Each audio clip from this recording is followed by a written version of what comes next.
منی سی طالبہ سلمہ بنت محمد انصار جرہیڑا کو دعوت دیتا ہوں کہ موصوفہ تشریف لائیں اور اپنی تقریر پیش فرمائیں۔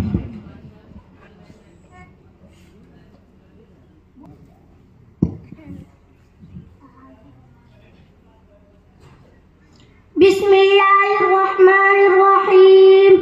الحمد للہ حمدا موافیا لنعمہ ومکافیا لمزیدہ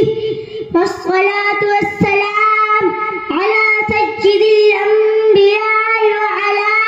آلہ وصحبہ وجنودہ اما بعد۔ تیرے محبوب کی عرب شباہت لے کے آئی ہوں، تیرے محبوب کی عرب شباہت لے کے آئی ہوں، حقیقت اس کو تو کر دے میں صورت لے کے آئی ہوں، فسانے چھوڑ کر حقیقت لے کے آئی ہوں، فسانے چھوڑ کر حقیقت لے کے آئی ہوں، میں نفرتیں چھوڑ کر محبت لے کے آئی ہوں۔ محترم سامعین و سامعات اور مہمانان عزام،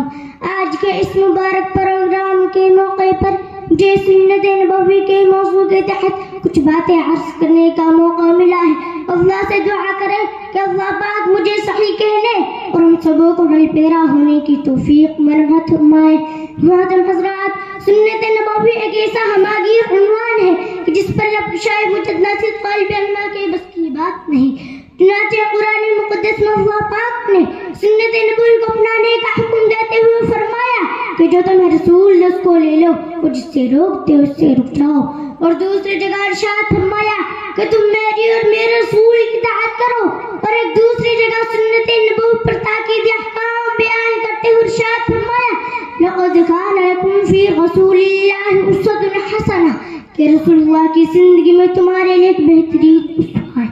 محترم سامعین اکرام، قرآن مقدس کی بات جب ہم حدیث نبویہ کی جانب رجوع کرتی ہے تو حدیث کا بڑا ذخیرہ سنت نبوی پر عمل کرنے کی تلقین میں وارد ہوا ہے۔ بس ایک حدیث کو سنا کر میں اپنی بات کو سمیٹنے کی کوشش کروں گی۔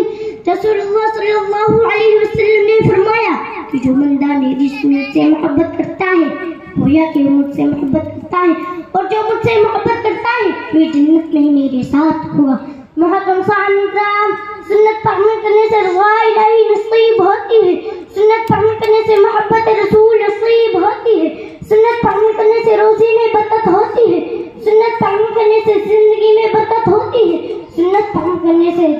نورانیت نصیب ہوتی ہے، سنت پر عمل کرنے سے دیدار رسول نصیب ہوتا ہے، سنت پر عمل کرنے سے نیک لوگوں کے دلوں میں محبت پیدا ہوتی ہے، سنت پر عمل کرنے سے برے لوگوں کے دلوں میں خوف پیدا ہوتا ہے، حفظ سے روزی ملتی ہے، حفظ سے مدد ہوتی ہے۔ مجھے کہنے دیجئے کہ سنت پر عمل کرنے سے اولاد نیک ہوتی ہے، سنت پر عمل کرنے سے گھر سے شیطانی اثرات ختم ہوتے ہیں، گویا کہ سنت پر عمل کرنے سے زندگی و آخرت ہوتی ہے۔ محترم سامعین کرام، جب سنت پر عمل کرنے کی تاکید قرآن و حدیث میں اس قدر وارد ہوئی ہے تو پھر ہم عمل کیوں نہیں کرتے؟ یاد رکھیے، اگر ہم دنیا و آخرت میں کامیابی چاہتے ہیں تو ہمیں سنتوں پر عمل کرنا ہوگا۔ اللہ سے دعا ہے کہ اللہ ہم سب کو سنتوں کے مطابق زندگی گزارنے کی توفیق عنایت فرمائے، آمین۔ اب اس شعر کے ساتھ میں اپنی تقریر کو ختم کرتی ہوں۔ وہی سمجھا جائے گا شیدائے جمال مصطفیٰ، وہی سمجھا جائے گا شیدائے جمال مصطفیٰ، جس کا وہ حال حال مصطفیٰ قال قال مصطفیٰ، وآخر دعوانا